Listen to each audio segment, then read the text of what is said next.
Yeah, well, I got here pretty early. I got here around 2, as you said. I just walked over from my apartment, and you could tell there was an energy in the air. Doko and the Yusefi Plaza, they weren't too out of control yet, but it was still starting to pick up. And then inside, it's pretty quiet. It's dead. And it's one of my favorite things about this job is getting to be inside an arena or inside a stadium before it gets crazy, because this place was incredibly loud. It was deafening loud. So to be in here before it was everything, the calm before the storm, if you will, you saw all the shirts everywhere getting ready for the whiteout, and you can just kind of take it all in. And then, the fans start coming in, the players start coming in, and they start doing their warm-ups, and the crowd, the few people that were in here, and it starts growing as it gets closer and closer to tip-off. They get more excited as they see certain guys come out. Whenever they saw Warriors come out, there's kind of a buzz, especially when Stephen Curry came out on the court to start his warm-ups. But then it seemed like this place was completely full almost 30 minutes before tip. I checked the clock. It was 20 minutes until this game got started, and this place was completely packed, and everybody was standing up. It was an incredible sight to see because, it's usually just student sections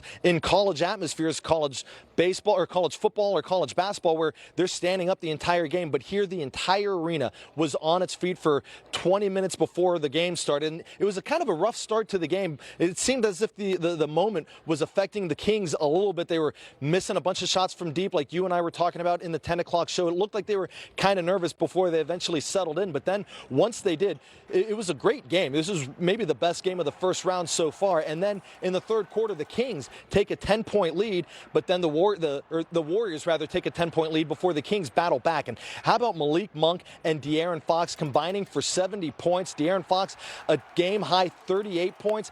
A fantastic performance from the two of them to come away with a close 3-point win to take a 1-0 series lead.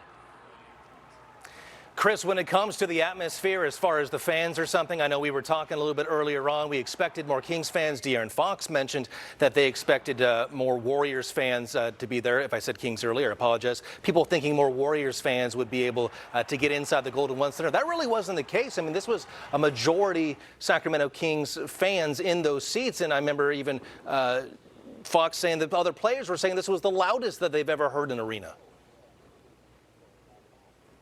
Yeah, you would be hard-pressed to find any Warriors fans in here. They were certainly in here whenever Warriors would hit a bucket. You hear a smattering of cheers, but this was entirely a Kings arena. They filled it up, and they've been waiting for this for 17 years. You saw it reflected in the ticket prices, and you heard it reflected in how loud and raucous this arena was. They were all in on the Kings. Warriors fans had a hard time getting in, and I've even heard people talking about Kings tickets here for the Golden One Center are so expensive that try and go over to the Chase Center, just 90 minutes across I-80 in the Bay, and take over that arena. I think you're going to see more Kings fans in the Bay than you saw Warriors fans here in Sacramento for this first game.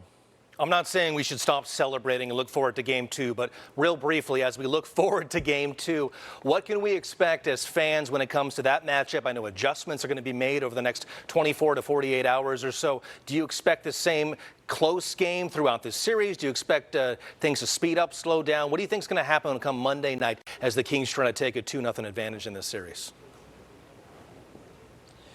I think it's going to be another fantastic game. The way these two teams are matched up, the way they like to play, fast-paced offense, high scoring, not a ton of great defense. The Kings really struggle on the defensive side of the ball here at home. They're better on the road. But I think it's going to be another similar game. Every game, you heard Sean say it earlier in our 10 o'clock show, has a different DNA, a different feel. But I think it's going to be a pretty similar one. But I want to go back to you mentioning not looking ahead, still trying to celebrate this.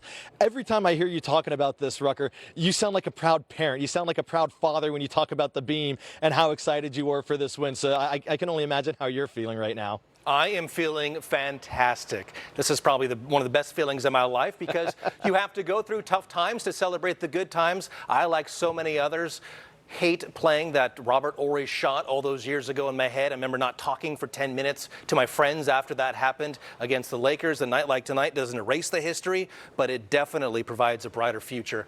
Chris Tavares, we appreciate all the work you've done so far today, buddy. Thank you so much. Stand on by for us.